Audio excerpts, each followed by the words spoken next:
A number of years ago, one of the hats I wore in Potomac, Maryland, where I was Rav, I had the opportunity to teach a girls' class, high school class at the local academy, Low Hebrew Academy. And I was teaching Chumash. Okay, can you hear me? And we arrived at a particular passage, and I said to the girls, please take a look. To the young women, please take a look. And I want to know what questions you have about this passage. And immediately a look of consternation broke out in the class. No, first thing we have to do is look at Rashi. I said, no. First thing you have to do is look at the text. Determine what the text is saying and what problems you might have with that text. Then you can go to Rashi and see if he has the same problems and how he addresses them. That underscored for me one of the most important aspects of what I consider to be the way we should teach Torah text. And that is we automatically go to Mefarshim, we automatically go even further to Midrashim, and never really take the time to look at the text and see what it's saying and to raise the problems that might exist that, when answered, will help us understand the Mefarshim and perhaps even the Midrashim. So we're going to take a look at three particular passages today, and I'm going to put you to work. We're going to try to raise some of the questions that I think are critical. Now, let me tell you that these passages each emerge at a very critical time in the text. We are at the end of Matan Torah. We've finished our stay at Har Sinai, and we are now about to embark on our national journey. And these are the first footsteps of our national journey. In other words, we were forged as a nation through the process of Yetziat Mitzrayim and Matan Torah, and now we're beginning the journey. Now we're starting. And these are the three paragraphs that immediately precede our departure. So these should be very important, because I would think that HaKadosh Baruch Hu would spend time on important issues before we're about to go. So let's take a look at the first, titled Second Chance. This deals with the development or the birth of Pesach Sheni. Right? If you take a quick look at the text before you, it's in the second year since the Exodus. We're about to leave. Bnei Yisrael are commanded to observe the Pesach, Korban Pesach, as they did in Mitzrayim. And a number of people come to Moshe. And they say, Moshe Rabbeinu, we're tamei. We have, and for want of a better term, because tumah does not mean impurity. It means it's actually indicative of a limited position, not a negative position. We are tamei lenefesh. We've come into contact with a dead body.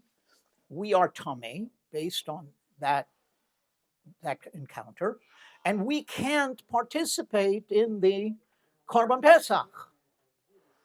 Lama nigara, why should we lose out? We want to participate. Moshe Rabbeinu says, well, I don't have an answer for you right away. Let me see what HaKadosh Baruch Hu has to say. We don't have that option anymore. HaKadosh Baruch Hu says to Moshe, okay, they're right, they got a problem. And we're going to solve their problem. We're going to create a day known as Pesach Sheni, or will become known as Pesach Sheni. And these individuals who were unable to participate in the first Pesach will participate in the second. All right. Moshe comes back, tells Bnei Yisrael, and Pesach Sheni is born, a day that passes can pretty much without much notice. Cause for celebration in Minyanim, because you don't say Tachanun again. All right. I'm going to talk about that. And Pesach Sheni becomes part of our tradition. What questions do you have? Don't look at the questions that I may put down. What questions do you have concerning that event and its development? What happened to the first year? There was no one to make the first Good year. question. Okay, excellent question. It would seem maybe not, or there were and they didn't bother to ask. Okay, In other words, these were people who bothered to ask, and we'll see why that's important in a little while. What else? What other questions might you have? So there's no other time where you have a second chance. This is the only time in the year. Okay, Yes. that is a very important question. In other words, there's no Yom Kippur Sheni if you can't fast on Yom Kippur. There's no Sukkot Sheni if you can't participate and sit in the sukkah. Mitzvah is potur min sukkah. Someone who's in pain or uncomfortable is potur, is able not to eat in the sukkah. But there's no Sukkah Sheni.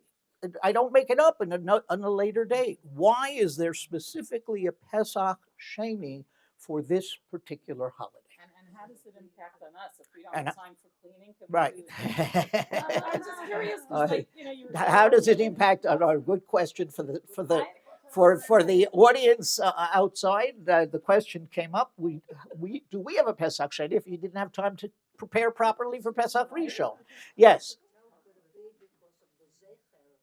Okay, we'll talk about it. Could it be because of Zecher? What? Yes. Only the Korban Pesach we're talking about. That's correct. We're talking about, well, yes and no. It says, right. In other words, it is the Korban Pesach, but if you take a look, al matzo sumrorim yochluhu, all right? So in other words, there is an element of eating that Korban Pesach in a Pesach environment, even on the second day, even on that second chance.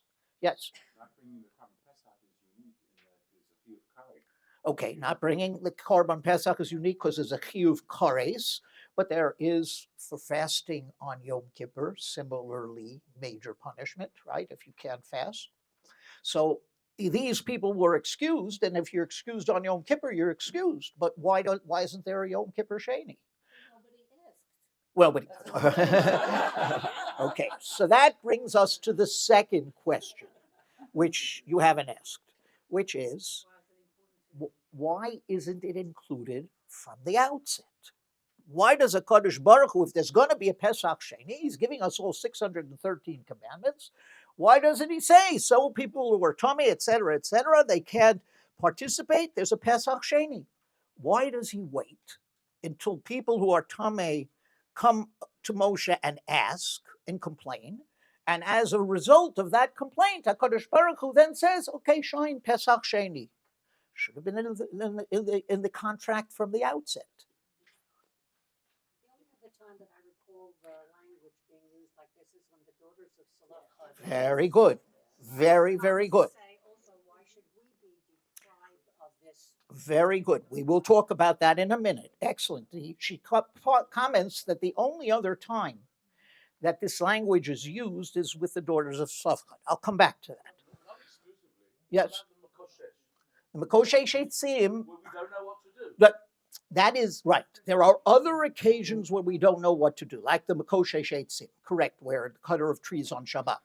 But the only time where a new law or new laws are created on the basis of someone coming and complaining is here and Beno Safkat. And we will see we'll see how the text draws the similarity in just a moment. So let's deal with the first question. And again, once we embark on answers, the questions are objective. The answers are subjective. I'm going to tell you what I think, but not necessarily is it real. It could be other answers, and some of the answers you've given already, kares, etc. What does Pesach represent? Well, let's go back. It is the first stage in our national journey, right? And what does it represent as the first stage? Well, I'll ask you another question that we've answered before in other classes, which is, if someone comes to convert, what's the first thing you say to them? You don't. You try to discourage, right? Even though by the way, we welcome conversions if they're real and true. But how do you try to discourage the individual? You try to discourage the individual, I've told you before, not by saying you can't eat at McDonald's anymore, or you have to observe the laws of Shabbat. What you're supposed to say is, are you sure that you want to be part of this people? Right? Are you? And what? right? Are you sure that you want to be part? It's in the Gemara. Are you sure you want to be part of this people that has been pushed and persecuted across history? Why would you want to do that? And only if the person then says, I understand, I'm doing it with open eyes, but I consider it a privilege to be part of this community, and in spite of the difficulties, I want to become part, I want to affiliate, only then do you begin to teach the mitzvot. Only then do you begin to start telling them about mitzvot. Yes? But wouldn't you also have to say, it's very hard and there's so many things that you have to follow that think about. That's when you start to teach the mitzvot. When you start to teach the mitzvot, you can say, Before that. No, because that is part of what we call teaching the mitzvot. In other words, part of teaching the mitzvot is, okay, now that you've said you want to affiliate X, Y, and Z, now this is very hard, and understand the difficult, understand what you're doing. I've often said to converts who are coming into the community, they say, well, you're asking us to observe things that even people in your congregation don't observe, right? And I'll say to them, or I said to them, the bar is higher for you because you want to join. You're asking to join. I may be unfair, but the bar is harder for you. You have to say that you're going to participate and mean it in all of these mitzvot. And if you tell me that you can't observe some of the mitzvot or even one of the mitzvot, then the conversion can't go forward, which is a very, very high bar. What? No. When, all right. You're saying that they have to lie. Let me tell you the following. All right. I will tell you the following. I've been involved in a number of conversions. 90% of them I'm very proud of. 10% didn't work out. Maybe less, maybe 5%. Now, you're right. Those people at that time, maybe they meant it, maybe they didn't mean it, but it became clear after time that they couldn't do it, and they didn't, they fell away. So 5%, but 95% were people who really meant it. And the way you determine that is by teaching them and talking to them and getting a sense. A lot of it is your sense, whether you feel they're being honest or not, but you put it to them very clearly. All right, so now why do we begin, though, with that? Why do you want to become part of the nation? So my answer to that is because that's the way we began as a people. Our journey began with affiliation before we knew the mitzvot, right? Our journey began when a group of slaves were willing to go into an unknown destination in the desert, leave the known, even though it's a horrible known, right? But it had a certain degree of comfort. It's like I told you about the people who left the USSR, the Soviet Union, before the fall of the Iron Curtain, and freedom for them was very frightening because I think I told you, one of the people that came out that I was close to was paralyzed when he saw the cereal aisle at ShopRite, because it never occurred. Well, how could you? I have to choose? In Russia, they gave me whatever it was, and that's what it was. Freedom carries with it responsibility. That's how we began. We began by going out of Egypt and following that Moshe. And remember that Chazal say that the great majority of the Jews, Israelites, did not go because it was a tough thing to do. It was not easy to say, I'm affiliating with this people. I don't know where we're going, but we're going. That's why I think, all right, Pesach has to have a second chance. Because I feel, and just my suggestion, that what HaKadosh Baruch Hu is saying is we want to give everybody the opportunity, as best we can, we want to give everybody the opportunity to affiliate. And therefore, Pesach Sheni is created to allow for that affiliation when you couldn't affiliate in the first case. And everyone has to have the opportunity. Yes? You said a minute ago that while someone is converting, if you see that they're not sincere. Mhm. Didn't they want to go back to Mitzrayim? All right. That's very good question. We said that if someone converts and it's not sincere, we there's not much we can do. But the answer is we also weren't sincere, but we were sincere at Har Sinai. And we'll see that later. We were insincere later, perhaps. Yes. From here, and as she said, from when some group came forward and asked on their own, Hashem said yes. He's teaching them the power of second chance. All right. Maybe if somebody would have come and said, "Oh, yeah, Okay. That's on Yom Kippur. Can I have a?" But that didn't happen, did it? We don't know if it happened. It certainly wasn't recorded. All right. Good. Very good. Very good. You're saying that this occurred because they asked, and I'll get to that in a moment. And maybe this was the only place where they asked concerning a ritual, and that's why it developed. Perhaps what you're suggesting is that Kadosh Baruch Hu said it's not in the original contract, but I'm creating it when you speak. Perhaps. Could be. All right. So we'll get to that. All right. Good. But I'm suggesting that this is an overarching second chance. In other words, this is saying to the people, to the nation, you have to have every opportunity to affiliate. And if you couldn't do it the first time, we're going to let you do it the second time. If I'm correct, by the way, that explains something very, very puzzling about the laws of Pesach Sheni. And now this is a little complicated, and I don't have it on your sheets, but I'm going to try to do it orally. The Torah only says that someone who is tamei or distant can't do the Pesach when they are in that state, correct? But the halacha says that if you, for other reasons, can't do it, let's say you're sick, let's say you're, whatever it might be, a valid reason other than tumah and distance, you're supposed to observe Pesach Sheni. The difference is, and this is where it gets puzzling, it emerges from the Mishnah and from the Rambam, etc. If you were unable to do it because of tumah or distance, and you fail to do Pesach Sheni, you're putter. It's okay. We're giving, if you were not able to do it for any other reason, and you fail to observe Pesach Sheni, you're chayav. You get punished. Now that's counterintuitive, isn't it?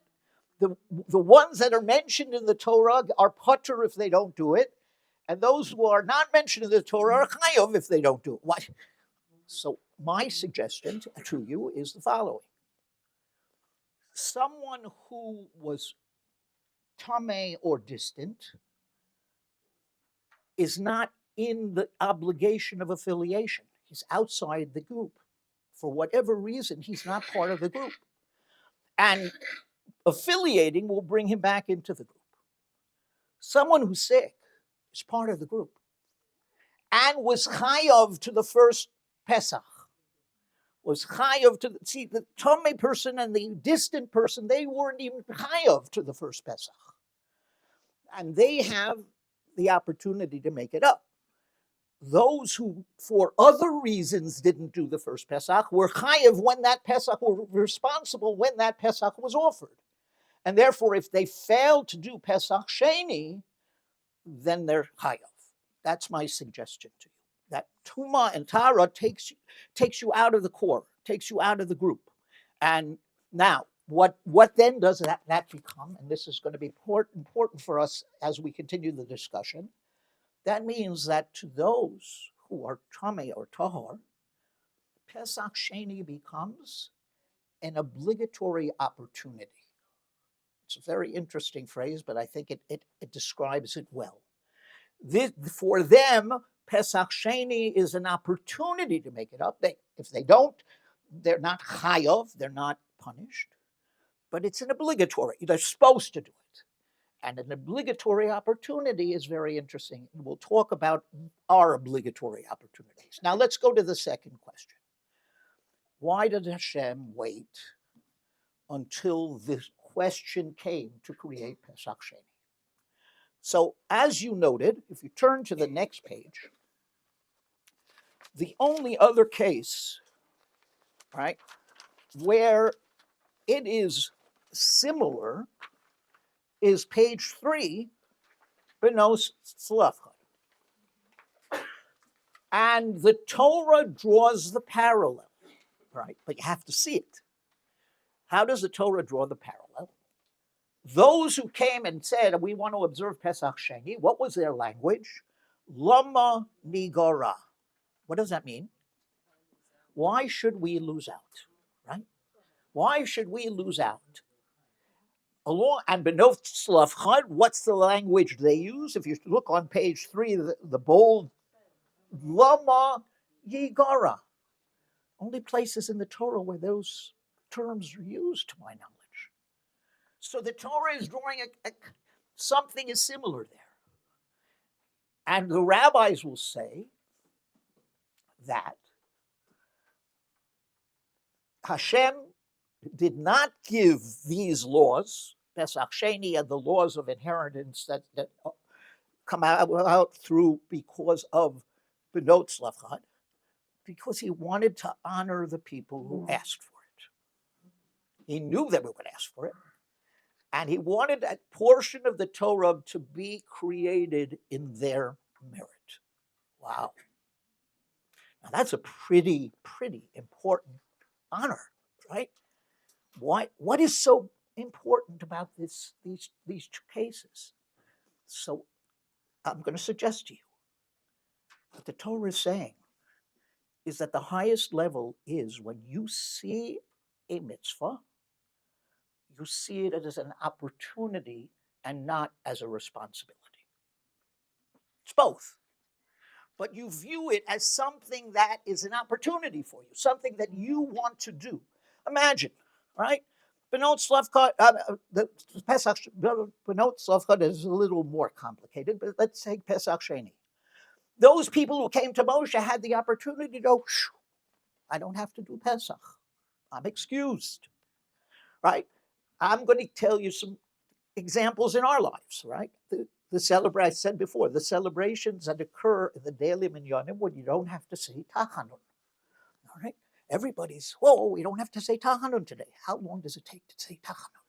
Right? A little longer on Mondays and Thursdays. On every other day, it takes 2 minutes. Well, the truth is, the way people daven, it takes half a minute, and I never keep up. But the point is that it takes hardly anything, correct? I'll give you another example. This is an interesting riddle. What daily minyan, morning minyan, is the best attended of the year? The fastest one. Not the fast. No, not quite. We're all. That's just, you're in the shul where you daven fast every morning. All right, that's probably Tanis B'Choros right before exactly. It is the one where the Bechorim can get out of fasting. 90%, 50% of them wouldn't have fasted anyway. But it's an opportunity for me to get out of doing something, so I'm going to come and be part of the siyum, and I won't fast. So often we see mitzvot as obligations and don't recognize their dimension as opportunities. And that's what the Torah is telling us, I think.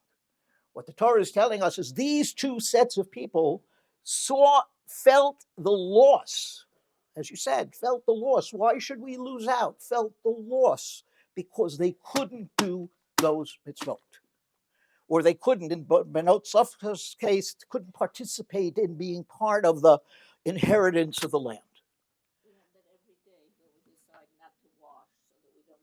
Very good. Okay, very good. All right, she said good example. We do it every day. We decide not to wash because we don't want to bother benching. Very good. All right, that's correct. It happens in so many different ways. All right, Shalach Manos, for example, has become, and don't misunderstand me, I think it's wonderful that charitable organizations are raising money through Shalach Manos. But it's a way of getting out of doing shalach manos, isn't it? I mean, I'll just take a list of people and I'll just say, so you should do that. That you should do. But remember what it was like when in many homes when the parents were involved in the creation of shalach manos. I mean, I'm thrilled because my daughter in the States sends us every year a huge poem that she writes that she puts in with her husband in the shalach manos. My wife says she doesn't have a creative bone in her body, my wife, but my daughter does. My daughter is and loves doing it and loves. So that's the point. The point is, do we see the mitzvot as an opportunity? And that's why these individuals received a tremendous honor. And that honor was to have a section of the Torah written in their merit. Amazing. Amazing. Okay. That's correct. Very good point. The names are not mentioned, and I don't know why.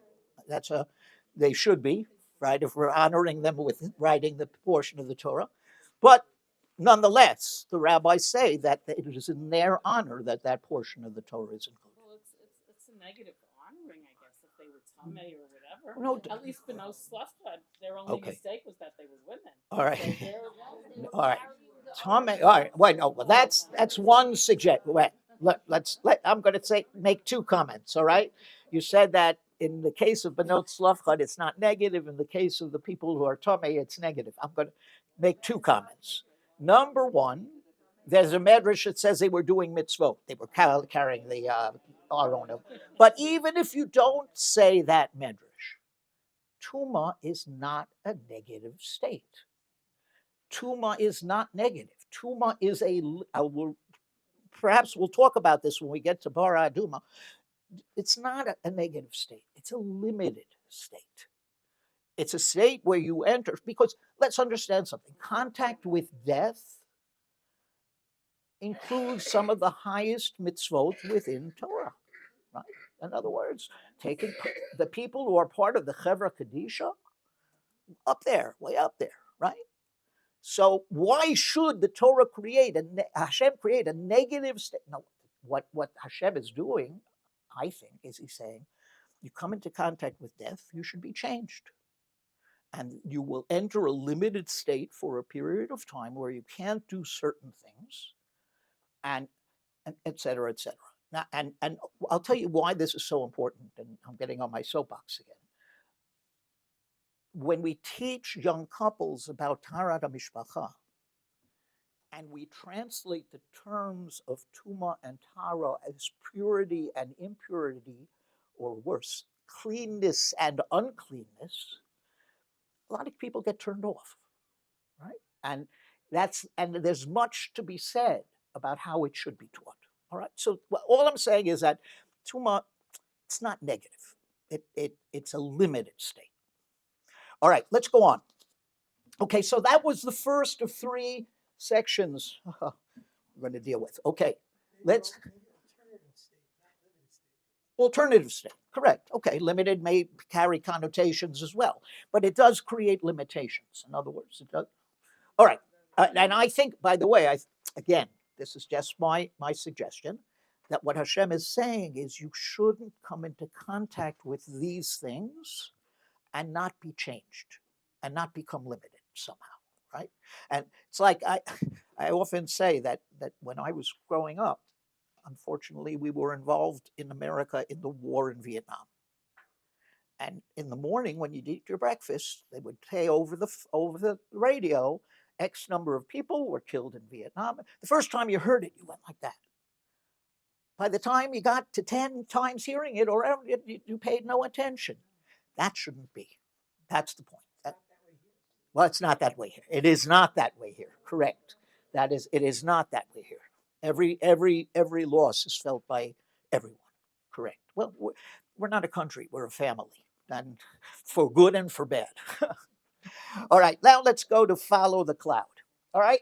Want you to take a look. Now this is this next event or the next series of commandments or whatever that precede leaving Matan Torah, leaving Har Sinai.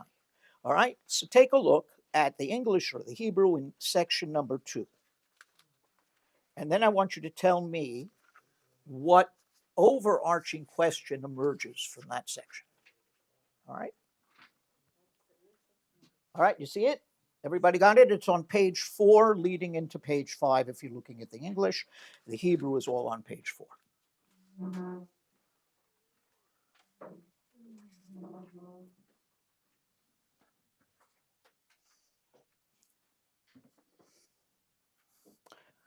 Okay, so let's talk about what this passage basically is talking about, how they traveled in the Midbar, correct? And they traveled by following the cloud. Let me ask you a question. Do you have a question? I do. What? How many sentences would you need to say that in the text? Right? What is going on here?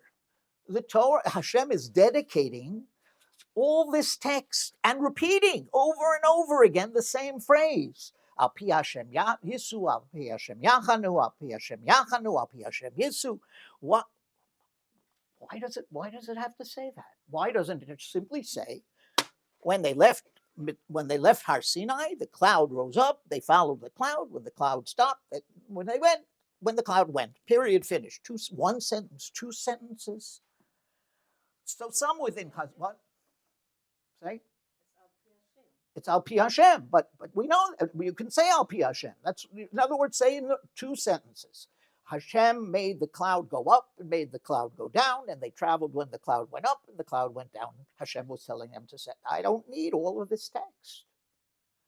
So one answer, some of the Mefarshim will say, is that the text is underscoring the difficulties involved in this kind of travel. In other words, there were times when they stopped and immediately went, right? There were times when they stopped and sat there for a long period of time.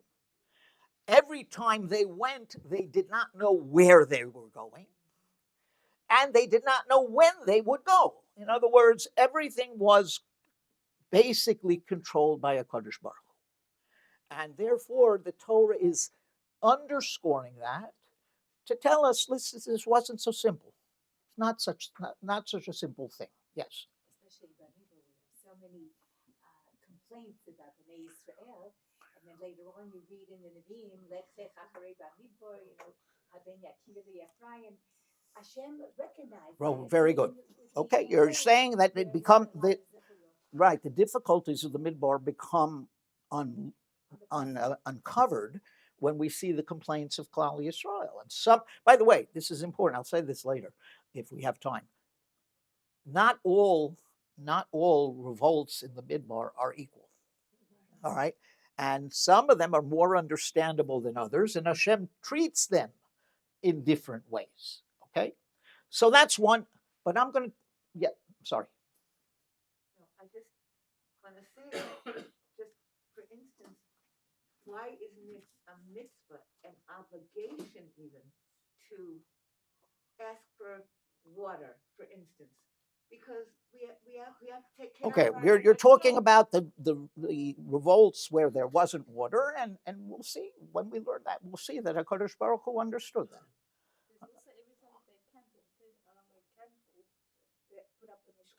Right, they had to take down very good.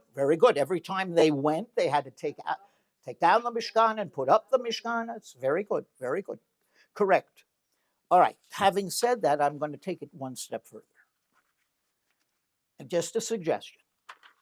What the Torah is telling us is that the characteristic of their journey applies to us.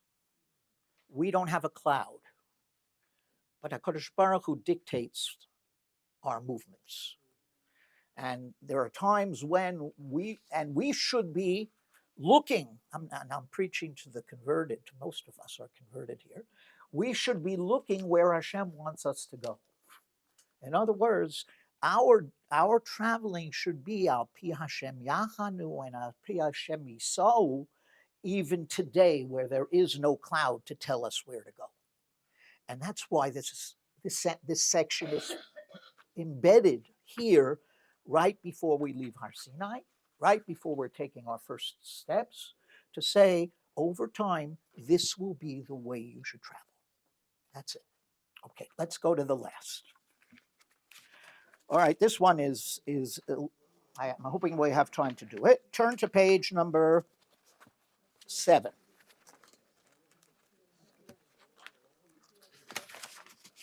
Actually, no, I'm sorry. Turn to page 5 at the bottom and leading to page 6. And take a look at that section. This is the last section. The last thing that HaKadosh Baruch Hu commands to us before we leave Har Sinai. It's the last thing. You would expect it to be very, very important.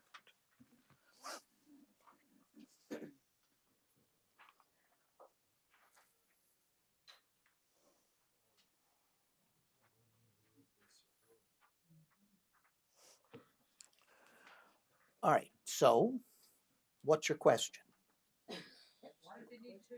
Why do they need 2? Excellent. Why do they need 2 chatzot? What else? Similar question to the one that we just asked. Why is so much text or any? Oh, I'll go further. Why is any text? Because the truth is, if you look superficially at the chatzot, they are utilitarian in nature, right? In other words, this is the signal to go. This is the signal to stop.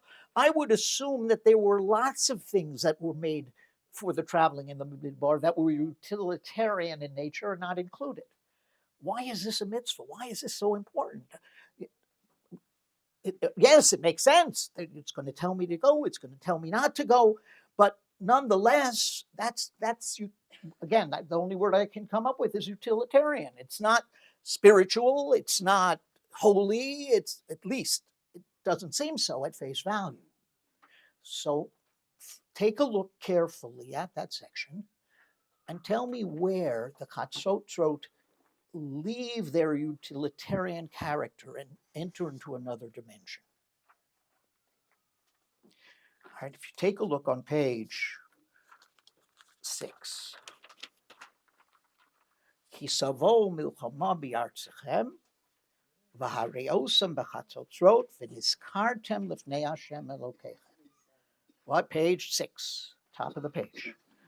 When you have war, then what are you supposed to do? You're supposed to blow the chatzotzrot, and Hashem Hashem will remember you. You will, and uviyom simchaschem uvemoadechem uvorashei chodeshechem usikantem b'chatzotzrot. And when you celebrate, the very same chatzotzrot that are used at times of difficulty are to be part of your celebration. So now the chatzotzrot are not just utilitarian. All right, somehow they become more. And what part? Well, let's see. Now, once we recognize that, there's a very fascinating pattern that emerges concerning the sounds. There are 2 sounds biblically for the chatzotzrot. They are a tekiah or a truah. Right? We'll talk about how we get to shvarim later. But tekiah and truah. A tekiah is unbroken sound, and a truah is a broken sound. If you take a look, every time the Torah here talks about a moment of uncertainty or perhaps concern, or in the case of war, real worry, what do you sound? A truah. Every time you are at a moment of certainty or joy, what do you sound? A tekiah. So what is emerging here is that the chatzotzrot are mirrors of your own experience. In other words, they are to mirror the way you feel at those very moments. But it's even further.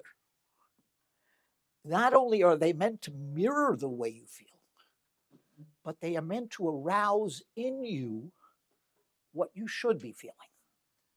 In other words, blow on the chatzotzrot, and I will remember you. What does that mean? you're davening, you're praying. The Chatzotzot become an implicit prayer, right? In the time of celebration, the Chatzotzot become part of the mirror your joy, mirror your excitement, and are supposed to raise in you that excitement you should feel on Yom Tov. So the Chatzotzot are not just utilitarian and not just mirrors of how the people should feel, but they are meant to arouse within the nation those particular sentiments. Once we know that, it stands to reason that these Chatzotzot actually set the stage for another mitzvah that we do every year, the sound or the shofar, right? And what is the shofar? It's wordless prayer. The shofar is wordless prayer. And and what is the elemental sound of Rosh Hashanah? Trua, right?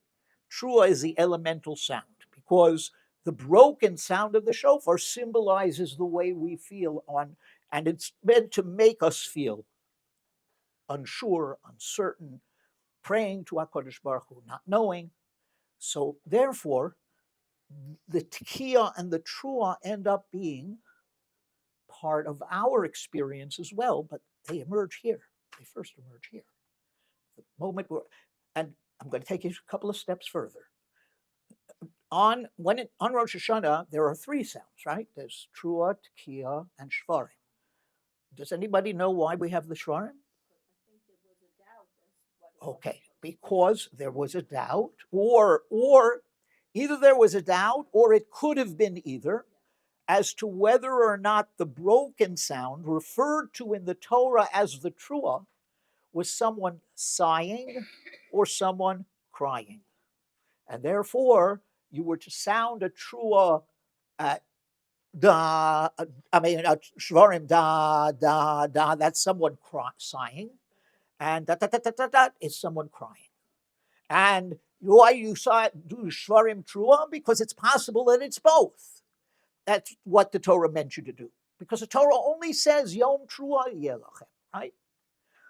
So therefore, you have this concept that the sounds themselves are mirroring and moving past utilitarian, becoming something spiritual, becoming something very important. Now, yes, let me just finish. But when we sound the shofar, every broken sound is encompassed by what? Yeah, tekiah before and a tekiah after. Where does that come from? So one of the sources is this text. Take a look on page 5, 4 lines up from the bottom.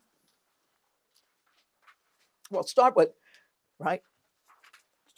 the taku bohen. So you do a tekiah when you're bringing everybody to the Ohel Moed, right? So that's a point of certainty, etc. In bachat yitko, if you only sound one of those two, and that's why maybe there were 2, right? Okay, good. I didn't even think of that. And therefore, only the elders come, right? That's limited. Usikatem trua v'nasu habamachanot. Now, what's interesting about that? The verb that is used is uskatem. If you turn the page to number 6, during the war, it uses a different verb, vahareosem. What's that? Hareosem emerges from trua. Tekatem emerges from tekiah. Why does it say tekatem trua? It should say hareosem trua. So the rabbis say that shows that you have to have a tekiah before every broken sound. And it repeats it again. That shows you have to have a tekiah after every broken sound.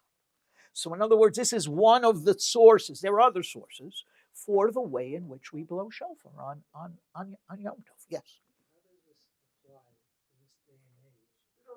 How does this apply in this day and age with the issue of the tekiah for war?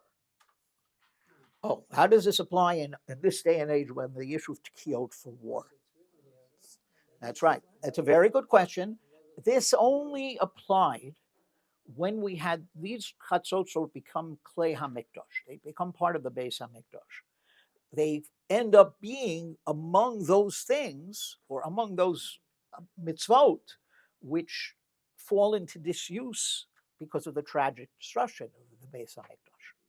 Right now, the only vestige we have of them is the sounding of the shofar. Right? So should we sound the shofar in times of war? Very good question. Very good question. Perhaps I've never heard of any. We did. Before they went to Gaza, the chief Did- rabbi sounded the Did he really? Oh, there you go. There you go. Okay, excellent. and said the tefillah. That's it. Very good. Very good. Now, sirens are the opposite, though. Uh, When they want you to go rush, into the. the Mahmad, right? Yeah. It's a steady sound. Uh-huh. And when you Come out, it's a broken. Interesting. And it was clear. Interesting. So they did the opposite. Did the opposite. Okay, interesting. But thank you for commenting on that. That's important. Yes, and thank you for raising the question. Yes. According to the Ramban, the Mishkan was a tikkun not a tikkun, a continuation of Har Sinai. So we know that the Akedah, the ram that Abraham took had two horns. So the small one, explain to me, I'm not sure, but I know one of them was blown at Har Sinai by HaKadosh Baruch Hu, and one of them will be blown at the time of the Mashiach. Okay, so this is medrashic, yes. The continuation, the two horns of HaKadosh Baruch Hu, the two shofar of Hashem, are reflected in the two chatzot that Moshe said. Okay, very nice, very nice. That's another answer, perhaps, why there are two, and that's the medrash that says that they are reflective of the horns of the ram that Avraham offers up on Har Moriah after the Akedah. All right, very good. But I also want to say something else about this. Why is this the last piece? Why is this the last piece right before we leave? Because HaKadosh Baruch Hu is telling us, I think, there's only one thing missing. You're ready to go. You have the mitzvot. You have your affiliation. You have your history. What's the one thing that's missing? You, your spirit. You have to bring your own spirit into the fray. And that is symbolized by, the chatzotzot symbolize our spirit. Because the very same, it's sort of strange, isn't it? The very same chatzotzot are used for joy, and the very same chatzotzot are used for war. I mean, because that's the human spirit. The human spirit has to respond to war, God forbid, and we're doing it again. If you follow the news, and the human spirit has to respond to points of joy, and therefore HaKadosh Baruch Hu is saying that's the only thing missing now, is your spark, and that's symbolized by the chatzotzos. And that's why the rabbis will say that the sounding of the shofar is wordless prayer. It's basically a symbol of it's our own spirit crying out for HaKadosh Baruch Hu when words are not sufficient. All right. Yes. If I could title this whole section, I would say it's about the fact that Hashem is looking for a relationship with us. It's all about our responding to HaKadosh Baruch Hu, our asking, and this whole connection makes us part of. Okay. Very good. Very good. Right. What you're saying is, and I think it's really building on what I was saying, is that it's the human spirit which is meant to connect with HaKadosh Baruch Hu, and it's talking about that connection going both ways. I'll tell you one last halacha, which I think really states that we are on the right track with the chatzotzos. If you look at the first pasuk, Vayikra Hashem el Moshe lemor, page 5, the bottom of the page. Asei lecha shtei chatzotzos kesef. Right? Make for yourself 2 silver trumpets. What word is seemingly superfluous? Lecha. right? Why doesn't it just say aseh shtei chatzotros kesef? So along come the Chazal and they say the chatzosrot were different than every other clay mikdash. The chatzotros were different than any other clay mikdash, any other utensil that was built for the purpose of the mikdash. What was the difference? Moshe's chatzotros could only be used by him or by the people in his era, the Kohanim in his time. Yehoshua had to fashion his own. It was not handed down. Of all, the Aron was handed down, right? The menorah was handed down. The chatzotros had to be fashioned anew in each generation. If the chatzotros are symbolic of our own spirit and our response to the world and our response to HaKadosh Baruch Hu, that is very individual. And certainly, one era's challenges are different than the other.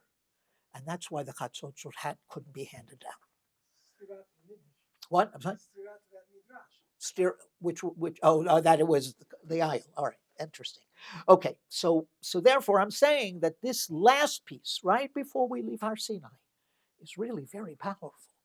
It's talking about our spirit, our connection, our reaching out, and HaKadosh Baruch Hu reaching out to us, symbolized by sound that's meant to arouse these feelings within us. So we'll stop there. That is, so think of what I'd like you to think about is these are the three sections, as I said, that lead us to our national journey.